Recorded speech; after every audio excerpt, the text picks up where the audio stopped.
जय हिंद दोस्तों, स्वागत है आपका अपना YouTube चैनल D2M एजुकेशन में। आइए हम आज CBT 2 के NTPC का सारा क्वेश्चन देखेंगे। तीनों शिफ्ट का, शिफ्ट 1, शिफ्ट 2 और शिफ्ट 3। जैसा कि आपके स्क्रीन पर दिख रहा है कि 13 अक्टूबर 2025 का ये एग्जाम हुआ है और इसमें सारे जीके का क्वेश्चन, लगभग 50 क्वेश्चन मैंने इकट्ठा किया है। सेम टाइम मैंने क्वेश्चन का एनालिसिस इसलिए नहीं करवा पाया क्योंकि मेरा NTPC में ही सिलेक्शन हुआ है और हम ऑफिस से आने के बाद हम क्वेश्चन का सारा व्यवस्था किए और आपके स्क्रीन के सामने लेकर के आ रहे हैं। तो आप देखिए एक करके क्वेश्चन को कि कौन कौन सा क्वेश्चन किस शिफ्ट में पूछा हुआ था और कितना क्वेश्चन आपने सही किया है, कितना गलत। इससे पता चल जाएगा कि आप कितना अटेम्प्ट लिए हैं, तो क्या आपका मार्क्स बन रहा है और आप उसमें शिफ्ट जो है सेव कर पा रहे हैं कि नहीं। तो आइए हम देखते हैं प्रश्न संख्या 1 से। प्रश्न संख्या 1 क्या कहता है? प्रश्न पूछा है कि जून 2025 के एसडीजी इंडेक्स में भारत की रैंक क्या थी? आंसर हो जाएगा 99वां स्थान थी। ठीक है, अब आप देखेंगे कि तापमान बढ़ने पर ध्वनि की गति क्या होती है। प्रश्न आसान पूछा हुआ था, बढ़ जाती है इसमें। हाँ देखिए प्रश्न क्या है, कुछ कुछ जटिल भी क्वेश्चन किया हुआ है और कुछ कुछ बहुत आसान भी क्वेश्चन किया हुआ है। तो आइए एक और देखते हैं। क्वेश्चन आ रहा है कि ब्रंटल रिपोर्ट क्या है? Brundtland report 1987 our common future की मुख्य विशेषता क्या थी? तो इसका आंसर हो जाएगा सतत विकास यानी सस्टेनेबल डेवलपमेंट। प्रश्न की एमएस ऑफिस, ये करंट अफेयर्स क्वेश्चन है 4 नंबर। ठीक है, एमएस ऑफिस में कर्सर के बाएं शब्द को हटाने की शॉर्टकट कुंजी क्या है? तो शॉर्टकट कुंजी तो इतना सारा क्वेश्चन पूछा हुआ था CBT 1 में कि कहने लायक के नहीं। ऐसा क्वेश्चन पूछा हुआ था कि वैसे कैंडिडेट जो की को कभी प्रेस ही नहीं किए थे वैसा वैसा भी क्वेश्चन आपसे पूछ दिया था। तो आपसे पूछता है कि एमएस ऑफिस में कर्सर के बाएं शब्द को हटाने की शॉर्टकट कुंजी क्या है? तो कंट्रोल प्लस बैक स्पेस का करेक्ट आंसर हो जाएगा। प्रश्न है कि फीफा वर्ल्ड कप 2034 की मेजबानी कौन करेगा? आंसर होगा सऊदी अरब। अगला प्रश्न देखिए क्या कहता है। Question number 5। क्वेश्चन नंबर 5 है दोस्तों कि गाथा सप्तशती क्या है? गाथा सप्तशती की रचना किस सातवाहन शासक ने की थी? तो हाल ने। प्रश्न है कि BMW ग्रुप इंडिया के अध्यक्ष व CEO यानी सितंबर 2025, समझ लीजिए अक्टूबर में एग्जाम हुआ है और सितंबर 2025 में ये करंट अफेयर उसका पूछा हुआ है। तो आप ये पैटर्न बिल्कुल चेंज हुआ है। अब आप एग्जाम का कोई भी अंदाजा नहीं लगा सकते हैं, लेकिन फिर भी आप डिसिप्लिन के साथ पढ़ते रहिए, आपको पता चल जाएगा कि क्वेश्चन किस लेवल का आ रहा है। साथ ही साथ बहुत सारे बिहार से रिलेटेड एग्जाम हैं और सेंट्रल का भी एग्जाम्स हैं। तो जो लोग CGL का, ADO, ASO का फॉर्म भरे होंगे उनके लिए ये भी क्वेश्चन देख लेना चाहिए। तो आइए देखेंगे क्वेश्चन नंबर क्या कहता है कि BMW ग्रुप इंडिया के अध्यक्ष व CEO सितंबर 2025 में कौन थे? यह है तो हरदीप सिंह बरार। कौन है? हरदीप सिंह बरार। प्रश्न की गांधी जी ने किस कानून को काला कानून कहा है था? तो आप बताएंगे रॉलेट एक्ट 1919 का। अगला प्रश्न है इलेक्ट्रॉनिक्स में PCB का फुल फॉर्म आपसे पूछा है, आंसर होगा प्रिंटेड सर्किट बोर्ड। अगला प्रश्न देखिए क्या कहता है। कहता है चंद्रयान 2 के लॉन्च के समय भारत के प्रधानमंत्री कौन थे? बिल्कुल ही आसान क्वेश्चन, नरेंद्र मोदी। अगला प्रश्न की US ओपन 2025 में कार्लोस अल्काराज ने फाइनल में किसे हराया? एक करंट अफेयर का क्वेश्चन, तो यानिक सिनर को। अगला प्रश्न देखिए क्या कहता है। कहता है कि ग्राम पंचायत का गठन भारतीय संविधान के किस अनुच्छेद के तहत होता है? तो ये बिल्कुल आसान क्वेश्चन है, मतलब इतना भी आसान क्वेश्चन नहीं है कि आपको मतलब बिल्कुल एक झटके में लगा सकते हैं, यानी ये मेंस लेवल का क्वेश्चन है। इस चीज का, इसको हमको रिस्पेक्ट करना होगा। तो पूछ रहे ग्राम पंचायत का गठन भारतीय संविधान के किस अनुच्छेद के तहत होता है? तो आंसर लगाएंगे अनुच्छेद 243 से B के तहत। प्रश्न है कि नॉर्थ सेंट्रल रेलवे जोन का हेडक्वार्टर कहां है? आंसर लगाइए प्रयागराज। प्रश्न है राष्ट्रपति किस अनुच्छेद के तहत मौलिक अधिकारों के निलंबन का आदेश दे सकते हैं? आंसर लगाएंगे अनुच्छेद 359 के तहत। प्रश्न है कि पंचायत में महिलाओं के लिए 33% आरक्षण किस संविधान संशोधन के तहत किया गया? आंसर लगाइएगा 73वां संविधान संशोधन के तहत। प्रश्न है कि पेंजिया के चारों ओर से घिरे हुए महासागर का नाम क्या था? तो पैंथालासा। अगला प्रश्न है कि पौधों में वृद्धि के लिए जिम्मेदार उत्तक का नाम बताइए? तो मेरिस्टेमेटिक टिश्यू। क्या है? Meristematic tissue. अगला प्रश्न है क्वेश्चन नंबर 18, कहता है कि पर्वतीय वन की मुख्य विशेषता क्या है दोस्तों? तो पर्वतीय वन की मुख्य विशेषता क्या है? तो ऊंचाई के साथ वनस्पति और जलवायु में परिवर्तन। प्रश्न है कि भारत में 2025 में ऑस्ट्रिया के को हरा करके किस संगठन की अध्यक्षता की? तो आंसर लगाएंगे international institute of administrative science यानी IIAS ब्रुसेल्स ने। अगला प्रश्न देखिए 20 नंबर प्रश्न कहता है कि वर्ल्ड वाइल्ड लाइफ डे 2025 का थीम क्या है?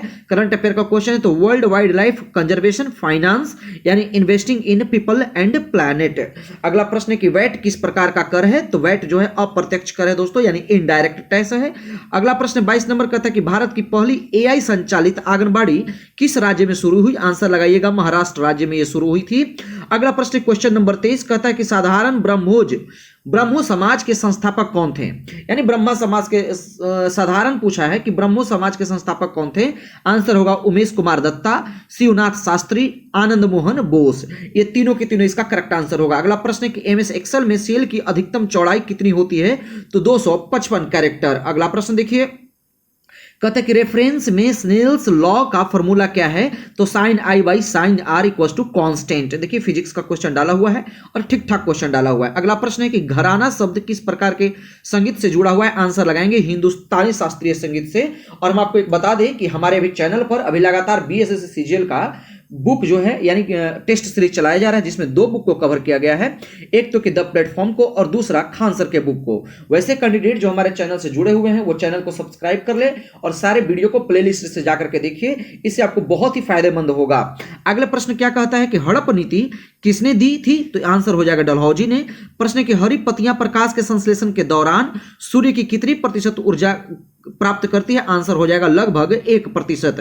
अगला प्रश्न देखिए क्या कहता है, कहता है 29 नंबर की इन्फेंट मॉनिटरी क्या है? इन्फेंट मोर्टेलिटी रेट में किस आयु वर्ग के बच्चों को गिना जाता है? आंसर लगाएंगे जन्म से 1 वर्ष तक के बच्चों को। अगला प्रश्न है कि चेन्नई पोर्ट किस समुद्री क्षेत्र के अंतर्गत आता है? तो बे ऑफ बंगाल। ठीक है। अगला प्रश्न है कि गंगाई कोंडम चोलापुरम की उपाधि किसने धारण की थी? राजेंद्र प्रथम चोल ने। अगला प्रश्न देखेंगे क्या कहता है, कहता है कि पौधे की अपनी जड़ों से पानी किस प्रक्रिया के द्वारा अवशोषित करते हैं? तो ऑस्मोसिस यानी प्रासरण के द्वारा जो है पौधे अपने जड़ों से पानी की किस जो है पानी ग्रहण करते हैं, अवशोषित करते हैं। तो आंसर हो जाएगा ऑस्मोसिस। अगला प्रश्न क्या है, कहता है कि भारतीय संविधान में नागरिकता के प्रावधान किस भाग व अनुच्छेद में है? तो नागरिकता की प्रावधान जो है दोस्तों भाग 2 और अनुच्छेद 5 से 11 में है। अगला आपसे सवाल पूछा है एनसीसीएफ का फुल फॉर्म। तो एनसीसीएफ का फुल फॉर्म है national corporative consumers federation of India limited. अगला प्रश्न देखिए क्वेश्चन नंबर 35, कहता है कि आईआईटी मद्रास में सेना अनुसंधान प्रकोष्ठ का नाम क्या है? तो अग्निशोध इसका सही आंसर होगा। घड़े का जल ठंडा क्यों होता है? तो वाष्पीकरण के कारण। ये सब इजी क्वेश्चन है और होना भी चाहिए था। अगला प्रश्न है कि सिनसिनाटी चैंपियनशिप क्या है? सिनसिनाटी चैंपियनशिप 2025 के विजेता कौन थे?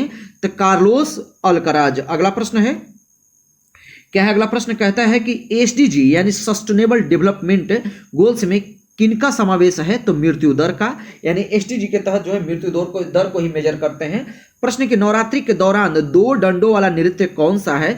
तो 2 डंडों वाला दो डांडिया यानी गुजरात। अगला प्रश्न है कि चंपारण सत्याग्रह किसके लिए किया गया था? तो नील की खेती के वाले किसान के लिए। ठीक है, आंसर हो जाएगा नील की खेती के वाले किसान के लिए। अगला प्रश्न है कि वे तटीय क्षेत्र को क्या कहा जाता है जहां ज्वार भाटा आता है? तो आंसर लगाएंगे टाइडल जोन। क्या कहते हैं उसको हम? Tidal zone. अगला प्रश्न है कि शहर में रहने वाले जनसंख्या को क्या कहते हैं? तो अर्बनाइजेशन। ठीक है, अर्बन रूरल ये तो आप जानते हैं, तो जो शहर में रहते हैं उसको अर्बन, जबकि गांव में रहने वाले को हम रूरल कहते हैं। अगला प्रश्न है ड्रैगन किंग किस देश को कहा जाता है? तो भूटान को। महाद्वीपीय बहाव सिद्धांत किसने दिया था? अल्फ्रेड वैगनर ने। प्रश्न की प्लेन ईमेल किसे कहते हैं? तो केवल टेक्स्ट वाले ईमेल जिसमें कोई फॉर्मेटिंग न होता है, इसी को हम क्या बोलते हैं? Plain email. अगला प्रश्न है क्वेश्चन नंबर 46 क्या कहता है, देख लीजिए। कहता है क्वेश्चन 46 की जीवन प्रत्यास्थता किससे संबंधित है? तो मानव विकास से। किससे? मानव विकास से। अगला प्रश्न है कि मैटरनल हेल्थ किस पर निर्भर नहीं करती? तो आंसर लगाएंगे स्किन प्रोटेक्शन पर यह निर्भर नहीं करती है। अगला प्रश्न है क्वेश्चन नंबर 46 कहता है कि जीवन प्रत्यास्थता किससे संबंधित है? तो मानव विकास से, यानी जीवन प्रत्यास्थता जो है वो ह्यूमन डेवलपमेंट से संबंधित है। फिर वही प्रश्न आ गया मैटरनल हेल्थ किस पर निर्भर नहीं करती है? तो स्किन प्रोटेक्शन पर। अगला प्रश्न है कि सेना द्वारा इन्फेंट्री आर्म आर्टिलरी के साथ यूएवी जोड़े जाने वाले ब्रिगेड का नाम क्या है? तो आंसर लगाएंगे रुद्र ब्रिगेड। अगला प्रश्न है क्वेश्चन नंबर 49 और 50 दोनों देख लीजिए। क्लोरीन और सूर्य के प्रकाश में मीथेन के साथ कौन सी प्रक्रिया होती है? तो आंसर लगाएंगे रेडिकल फॉर्मेशन। और अगला प्रश्न है कि पानी को ऊंचे पेड़ों तक पहुंचाने वाले मुख्य शक्ति क्या है? तो उसको हम क्या कहते हैं? तो ट्रांसपीरेशन पुल यानी वाष्पोत्सर्जन खिंचाव।